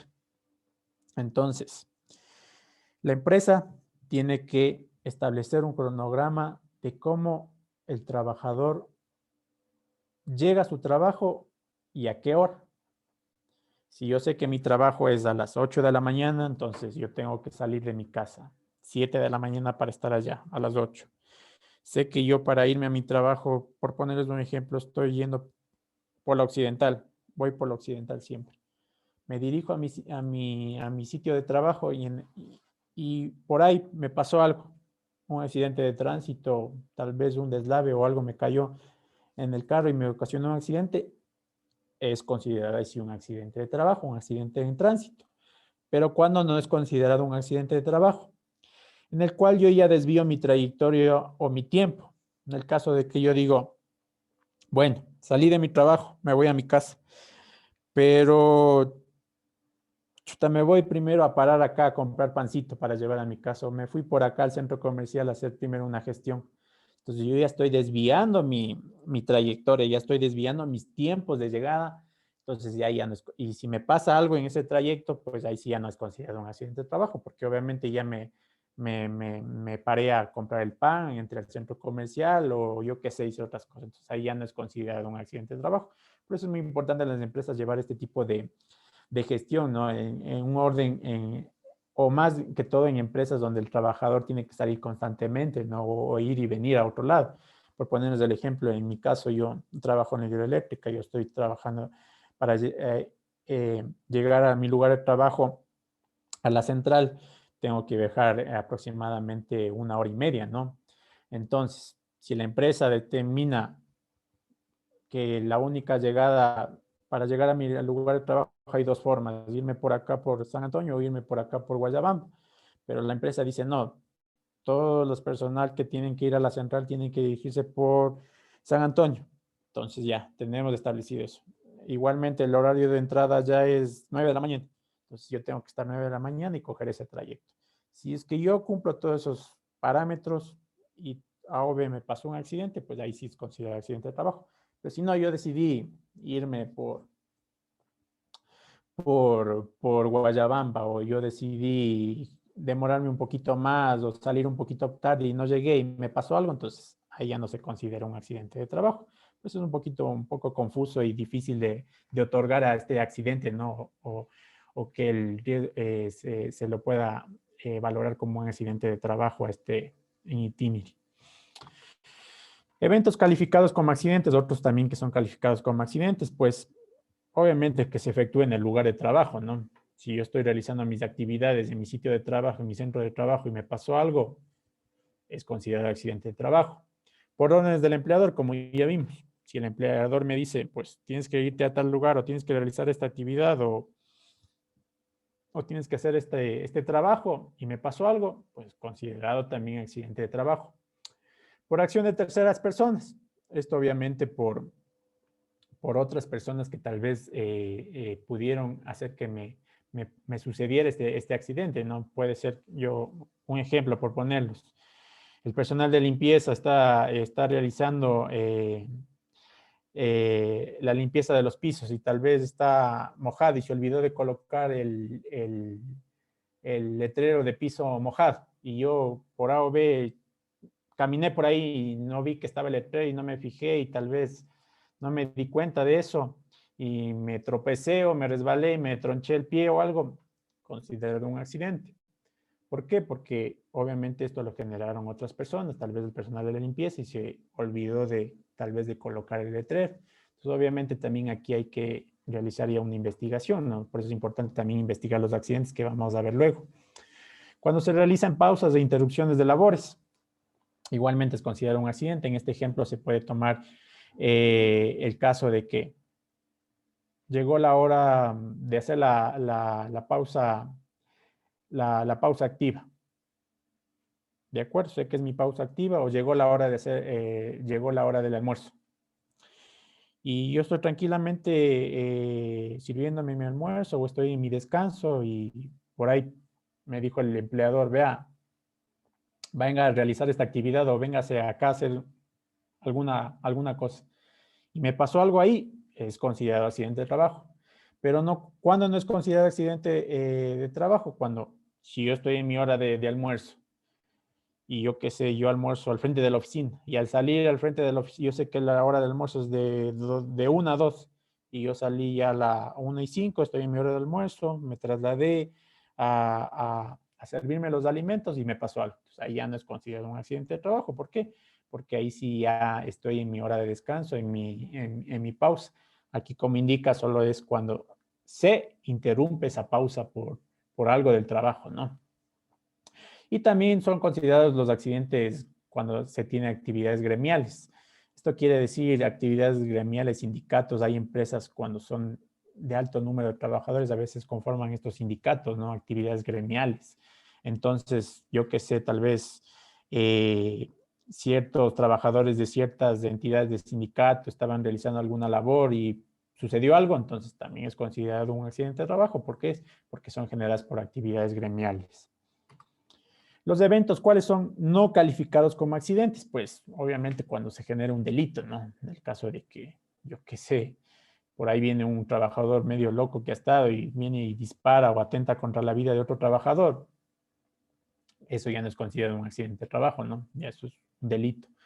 Igualmente, cuando el trabajador esté con cuando ha ingerido alcohol alcohol o algún tipo de droga, ¿no? Esté influenciado con este tipo de sustancias en el organismo, entonces obviamente no es considerado un accidente de trabajo. O sea, si yo estuve tomado y fui al trabajo y me pasó algo y no, eso no es considerado un accidente de trabajo. ¿Por qué? Porque la persona estaba con efectos del alcohol, ¿no? Y obviamente también el que se hace intencionalmente por otro trabajador, ¿no? Por estar ahí a veces de chistoso, a veces porque ocasionar alguna gracia, por ahí al trabajador le empujó, le golpeó o algo, tampoco es considerado accidente de trabajo. Y mucho menos cuando se generan peleas o riñas, ¿no? En los puestos de trabajo o en los centros de trabajo, ¿no? Hay a veces que se generan peleas o discusiones entre los trabajadores y, y generan accidentes de trabajo.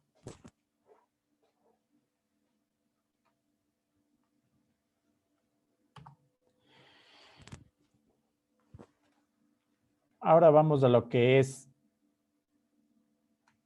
enfermedad, perdón, enfermedad profesional. Permítame un ratito, parece que alguien está rayando las diapositivas. Ya, listo. Tenemos enfermedad profesional. ¿Qué es una enfermedad profesional? Pues es una afección crónica causada de una manera directa por el ejercicio de la profesión o ocupación que realiza el trabajador, ¿no? Y como resultado de esto, a los factores de riesgo que esté el trabajador expuesto y que puede producir o no una incapacidad laboral. Entonces, ahora ya, sabiendo lo que es accidente y enfermedad, alguien que me podría responder cuál sería la diferencia entre un accidente y una enfermedad profesional.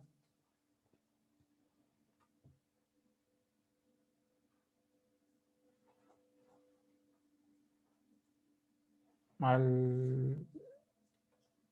ver, no sé si es que me puede responder Jenny Rosalía, tal vez estás ahí.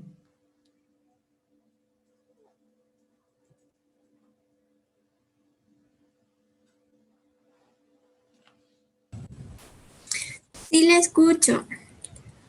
Ya, sí me ¿Me escuchas podría bien. repetir la pregunta? Ya, para ti, ¿cuál sería la diferencia entre un accidente y una enfermedad? Ya, una enfermedad es la cual cuando el trabajador por mucho tiempo en su empresa ha realizado una actividad y tiene, por ejemplo, una enfermedad, le causa una lesión en la columna por, porque ha trabajado mucho tiempo haciendo cierta actividad.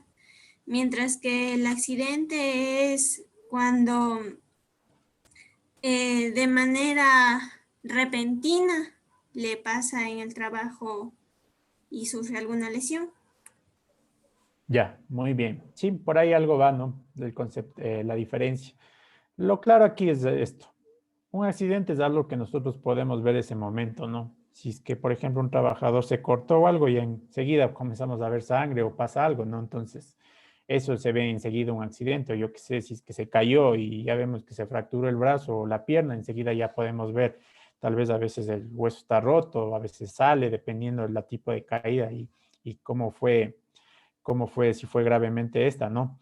Mientras que la enfermedad profesional, que no lo podemos ver lastimosamente, por eso dice que es una afección crónica, o sea, esto aparece en el transcurso del tiempo. Es muy raro que enseguida de realizar nuestra actividad nos presente una enfermedad, es por eso que muchas personas ya a la larga, al tiempo, ya cuando son mayores, ya tienen una edad de avanzada, comienzan a tener las complicaciones, ¿no? Y si es que uno empieza a investigar o el médico comienza a investigar por qué se está dando esto, ahí vienen las consecuencias del trabajo, ¿no? Es porque no se ha tenido esas prevenciones, esa gestión en prevención en los riesgos, ¿no? Tal vez yo que sé, por ponerles un ejemplo, una persona administrativa, una persona que pasó mucho tiempo en el computador, introduciendo datos, ingresando datos en la computadora, en el teclado y ¡pac! Túnel carpiano. ¿Por qué tiene túnel carpiano? Por eso mismo, porque ha estado tecleando todo el tiempo, no ha habido medidas preventivas, no ha habido una evaluación ergonómica, no ha realizado pausas activas, no se ha dado un seguimiento a esa persona, entonces a la larga, túnel carpiano. Igualmente otras enfermedades, por ponerle síndrome de Kirby, codo del tenista, entonces son enfermedades que van apareciendo, ¿no? Aquí tenemos una pregunta de Isma Yepes, dice. Y por la enfermedad laboral producida por el trabajo, ¿quién se hace cargo, la empresa o el empleado? Ya, la enfermedad laboral producida en el trabajo, primero se le investiga, ¿no? Se da el aviso a riesgos del trabajo. Riesgos del trabajo determinará, luego ya vamos a ver cuáles son los criterios y cuáles no para determinar si es una enfermedad o no profesional. Nosotros como técnicos responsables o médicos ocupacionales de la empresa, inmediatamente nosotros damos el aviso, ¿no? En este caso de un incidente o una enfermedad, como tú dices. Tal vez estamos ya viendo que se está generando una enfermedad en el trabajador, entonces nosotros inmediatamente realizamos la investigación y damos aviso de esta enfermedad a riesgos del trabajo. Entonces, riesgos del trabajo va a determinar, primero, si es que es considerada una enfermedad profesional que se dio en su ámbito de trabajo.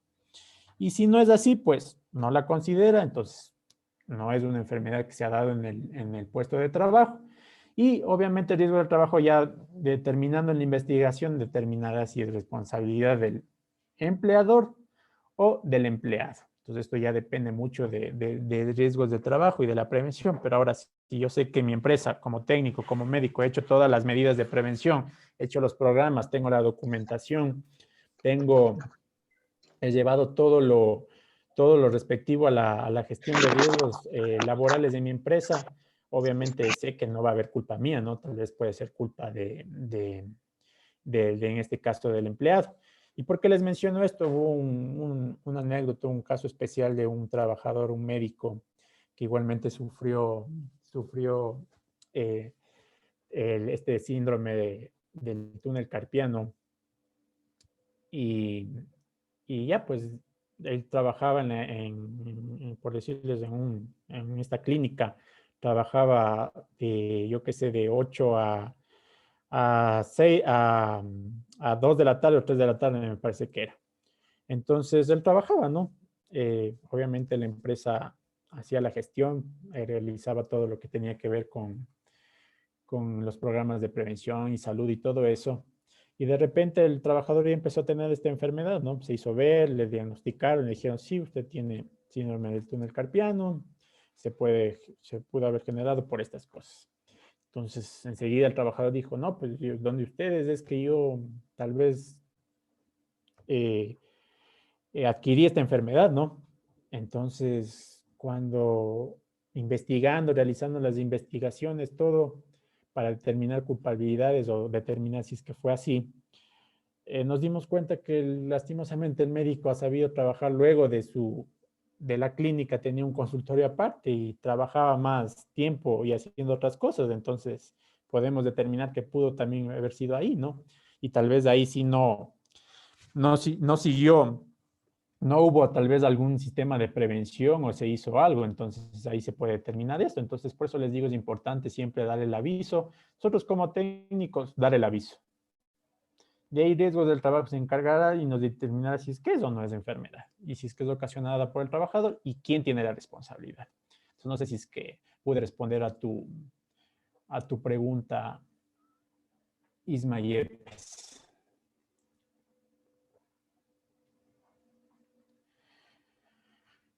Continuamos. Tenemos ya el CD513 nos dice los criterios para para lo que es enfermedad profesional, ¿no? ¿Cuándo es considerada una enfermedad profesional? Pues una enfermedad profesional es considerada cuando cumple estos 5 criterios. Si solo cumplí 4, ya no es considerada una enfermedad ocupacional. Por eso debe cumplir criterios tanto clínicos, criterio ocupacional, criterio higiénico epidemiológico, criterio de laboratorio y criterio médico legal. Entonces, el criterio clínico es la presencia de signos y síntomas, ¿no? Si ya sé que el trabajador ya está presentando algún síntoma, algún signo de alguna enfermedad o algún que está generándome molestias o complicaciones en mi salud, entonces ya voy por el criterio clínico. El criterio ocupacional es, pues, evaluar la exposición laboral, ¿no? Determinar la causa y efecto de sus actividades laborales. Entonces, aquí ya va la investigación un poquito más allá y determinamos si en verdad esta exposición o esta enfermedad se da por la exposición que tuvo este trabajador a este riesgo, ¿no? Si es así, pues ya no cumpliría con este criterio, entonces ya no sería considerada una enfermedad ocupacional. Este es el caso de, por ejemplo, ponerles el ejemplo de del síndrome del túnel carpiano. Entonces, si yo sé que esa persona está expuesta a este riesgo porque está trabajando constantemente en la computadora tecleando, ya sé que está yendo por ahí, ¿no? Es la causa eso y el efecto es ese. Pero ahora si yo sé que esa persona realiza otras actividades, yo qué sé, no está en el computador escribiendo tanto tiempo, mejor realiza otras actividades de limpieza o traslado de cajas o cosas así, entonces ya no estaría cumpliendo este criterio porque ya no es a causa de los factores que él está expuesto. El criterio higiénico epidemiológico, pues son mediciones, ¿no? Que se realizan a las personas, que se puede realizar igual a otras personas, ¿no? Se hace mediciones al resto del personal que esté cercano o que realice las mismas actividades que esa persona para determinar si esas personas también están yendo por ese tipo de enfermedad. Entonces, de eso más o menos se encarga el criterio higiénico epidemiológico. El criterio de laboratorio ya pues ya consta de lo que son exámenes clínicos, patológicos, toxicológicos, imagenológicos, o sea, ya se genera aquí ya, como su nombre indica, de laboratorio, ¿no? Al trabajador se le manda a hacer todos estos exámenes para determinar todo esto. Y el criterio médico legal, pues ya es el que se fundamenta en la normativa, ¿no? Entonces, determinar con toda la normativa que tenemos vigente si se ha aplicado o no se ha aplicado bien, si concuerda con las cosas que realizó esta persona en su ambiente de trabajo. Determinamos igualmente si es que del listado de enfermedades profesionales que tenemos está acorde con eso, se podría decir que es ella es una enfermedad ocupacional. A ver, permítanme, tenemos unas preguntas.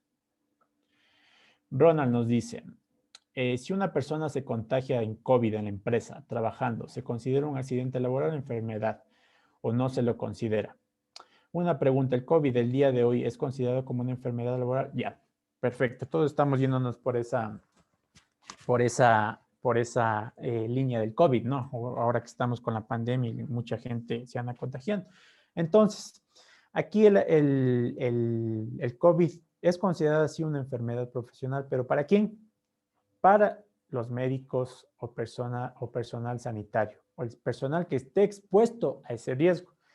Obviamente ustedes me dirán, pero si todos estamos expuestos a ese riesgo, está en la pandemia. No, ¿por qué? Porque si es que yo estoy trabajando, yo qué sé, en mi caso, por ponerles un ejemplo, estoy en la hidroeléctrica, yo no tengo el riesgo biológico ahí de contraer virus, bacterias o cualquier tipo de enfermedad de este tipo, ¿no? Entonces, obviamente, un doctor que trabaja en un hospital y determinando, por eso es importante realizar lo que son la matriz de riesgos y todo eso, ahí yo voy a determinar que sí, pues los doctores están expuestos a un riesgo biológico. Entonces el riesgo biológico de ellos ahorita más que todo es mayor por el COVID, ¿no? Porque mucha gente está ingresando con estos síntomas y tienen problemas del COVID. Obviamente el doctor va a tener más probabilidad de que se contagie y genere esto. Entonces, para el servicio médico sí es considerado una enfermedad profesional, pero para el resto no. Y también para el resto no, ¿por qué? Porque la Organización Mundial de la Salud dictó al COVID como una pandemia, entonces todos estamos expuestos a esto. Obviamente, si yo contraigo ya el virus, tal vez en mi empresa puede ser, ¿no? Como no puede ser, porque puede ser que yo en mi casa contraje el virus y fui a mi empresa y tal vez contagié al resto, entonces ya es una incertidumbre, ¿dónde fue, no? Entonces ahí no es considerado ya una enfermedad profesional para este tipo de trabajadores, ¿no? Entonces solo para las personas que están inmersas en este riesgo tienen como factor de riesgo biológico, para ellos sí se es considerado una enfermedad del COVID, ¿no?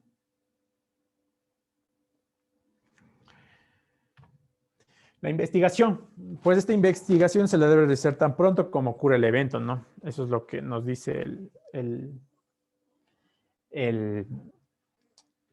riesgo de trabajo, ¿no? Realizar la investigación tan pronto, inmediato en lo posible, donde ocurrió el accidente. Si yo sé que mi trabajador sufrió un accidente, ese mismo instante, a recopilar información, a realizar la investigación, qué pasó, cuál fue la causa, alguien vio, las personas que están alrededor me pueden decir qué sucedió al mismo trabajador si tiene la posibilidad, qué pasó, por qué te sucedió este accidente. Ya, entonces, de una, realizar esta investigación. Y como dice ahí, todo accidente debe ser investigado y reportado, ¿no? La ley nos exige que todo accidente debe ser investigado y reportado.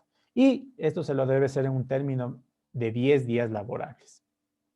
¿Qué quiere decir término? Días laborales. En este caso, si yo tuve el accidente el día de hoy, que es jueves, yo tengo de aquí 10 días para reportar mi aviso. Entonces, yo les pregunto, el accidente será, lo podré reportar, que hoy es jueves, sería jueves, viernes, sábado, domingo, lunes, martes, miércoles, jueves, viernes, sábado. Yo tendría hasta el otro sábado para poder reportar el accidente o la enfermedad, o sería jueves hoy, viernes, lunes, martes, miércoles, jueves, viernes, lunes, martes, tendría hasta el otro miércoles de la siguiente a la siguiente semana. Entonces, término quiere decir días laborables. Entonces, sería de aquí hasta el próximo miércoles de la siguiente a la siguiente semana. Eso quiere decir término 10 días. No es que el sábado lo puedo reportar porque no se trabaja. Entonces, es lo que me dice la investigación de accidentes del trabajo. Los efectos de estos siniestros, de estas enfermedades o estos accidentes, ¿qué pueden generar en el trabajador? Pues una incapacidad temporal. ¿Cuándo es considerada una incapacidad temporal? Pues es algo cuando sufre una pequeña lesión, ¿no? Tal vez una fractura en la cual obviamente me enyesarán, permaneceré ciertos días sin poder laborar, tal vez, o la actividad si yo realizo con los brazos no me permite, pues tendré mi reposo médico, me ausentaré del trabajo. Obviamente yo sé que ya si me fracturo, luego de un tiempo voy a volver, mi hueso se va a recuperar y voy a volver a la normalidad, entonces es una incapacidad temporal. Pero hay una incapacidad permanente parcial y es aquella en la cual yo ya perdí algún miembro de mi cuerpo, algún dedo, algún brazo, algún ojo, entonces es algo que ya me inhabilita al trabajador realizar es una reducción anatómica, perdón, es una reducción anatómica de una parte de nuestro cuerpo. Entonces, eso es una incapacidad permanente parcial, porque yo no voy a poder volver a recuperar un dedo, un brazo, una mano, un ojo, ya no se puede volver a recuperar eso. Una incapacidad permanente total, pues ya es la que me inhabilita al trabajador a realizar mis actividades o las que yo estaba realizando en mi profesión. Entonces, en este caso, si yo sé que mi actividad era de pintar y perdí mis brazos, pues obviamente ya es una incapacidad permanente total, o ya quedé cuadraplégico, ya no me permite realizar esas actividades que yo podía hacer o las que yo me dedicaba. Entonces ya es una capacidad permanente total. Y una incapacidad permanente absoluta ya es lastimosamente cuando inhabilita al trabajador y ya requiere que otra persona ya le ayude, no se vale por sí sola, ¿no? Entonces ya en este caso ya el trabajador no puede ir solito a trabajar o no puede realizar cosas por él sí solo, yo que sé, ir al baño y cosas así, entonces ya es una incapacidad permanente absoluta. Y obviamente la muerte ya es ya cuando ya no estamos aquí, ¿no? Ya es algo más complicado y difícil de aceptar. Entonces, siendo las 9 en punto, no sé si es que tal vez para no cansarles más nos quedamos hasta aquí para luego poder ver lo que son actos, condiciones, nos falta ver lo que es los métodos de evaluación de riesgos, hacer un pequeño ejercicio el día de mañana para que quede claro todo esto con todos los conceptos que hemos visto, seguridad, aplicar todo lo que hemos visto el día de hoy para mañana poder realizar este tipo de evaluación. Así para no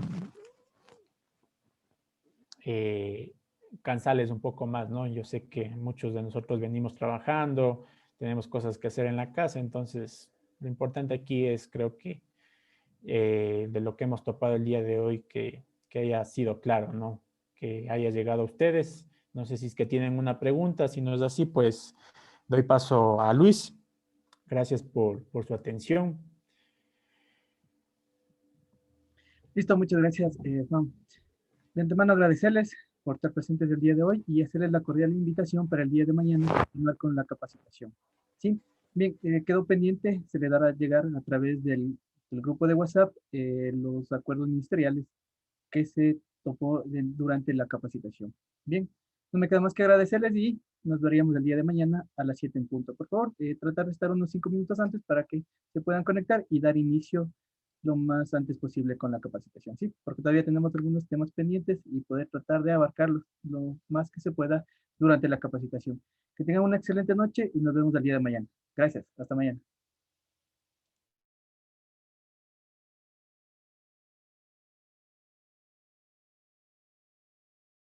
Gracias.